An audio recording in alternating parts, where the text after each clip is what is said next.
Hello, everybody. My name is Finley Blair, and today I will be talking to you about emotional intelligence. So, first, what is emotional intelligence? Emotional intelligence refers to the term defined as the ability to understand, use, and manage your own emotions in positive ways to relieve stress, communicate effectively, empathize with others, overcome challenges, and diffuse conflict.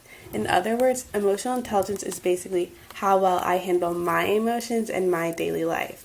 What does that mean? So emotional intelligence is defined by 4 specific characteristics. These characteristics are self-management, self-awareness, social awareness, and relationship management.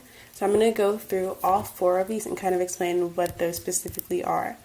Self-management refers to the ability to control one's emotions and how they affect oneself.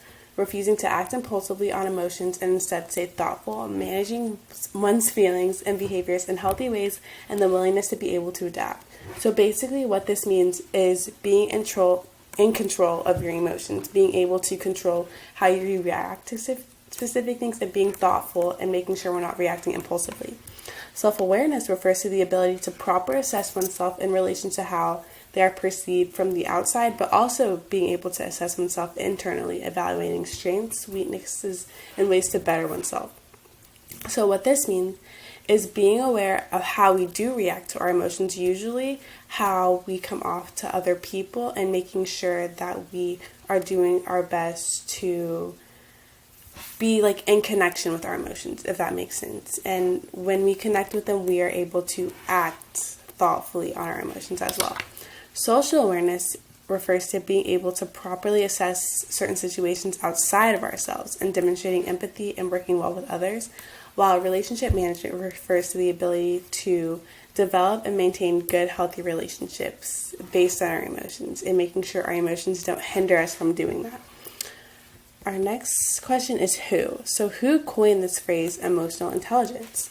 Emotional intelligence was originally coined by Peter Salovey and John Mayer, who were 2 researchers that kind of discovered it, came up with it, and ended up writing about it in a journal called Imagination, Cognition, and Personality in 1990. But this phrase was popularized by Dan Goleman, who wrote about it in his famous novel called Emotional Intelligence. Our next question is where? Where can emotional intelligence be displayed? And emotional intelligence is displayed in all aspects of life, including school and the workplace, relationships, and social situations.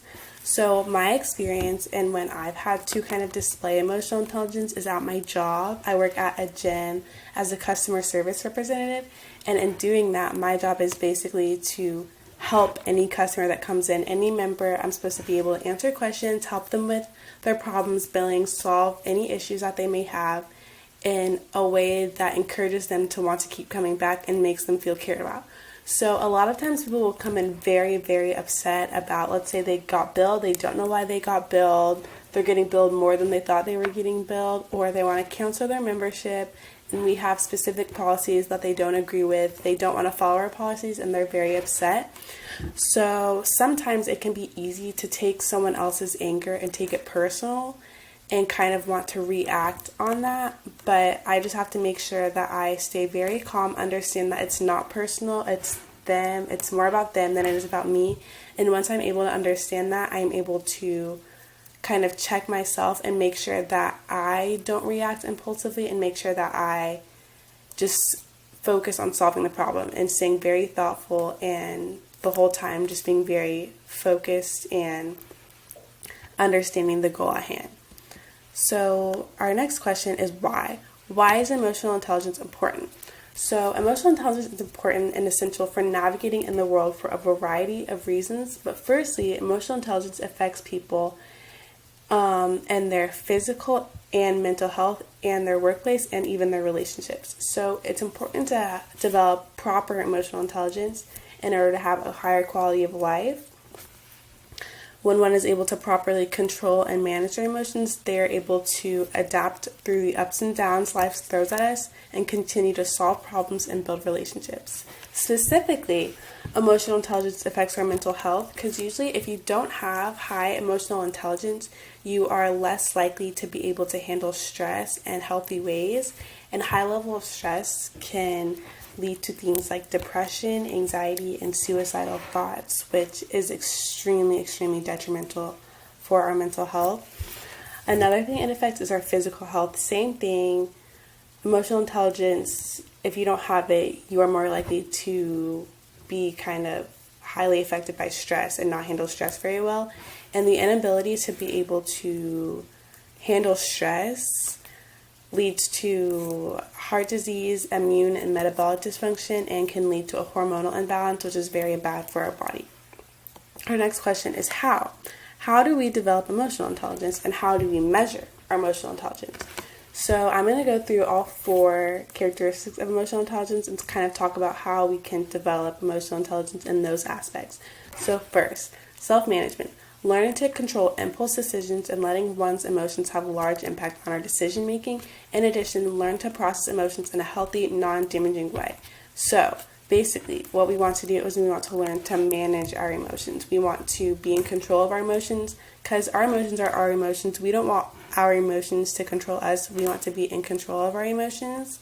And I know sometimes it can seem like you are out of control of your emotions, like you don't know what to do, you don't know how to handle, but what you can control is how you react on those emotions. So while you may not be able to control your emotions specifically, you can control your reaction, and making sure we keep that in mind and kind of focus on what we can change, what we can control is an extremely big factor in developing emotional intelligence.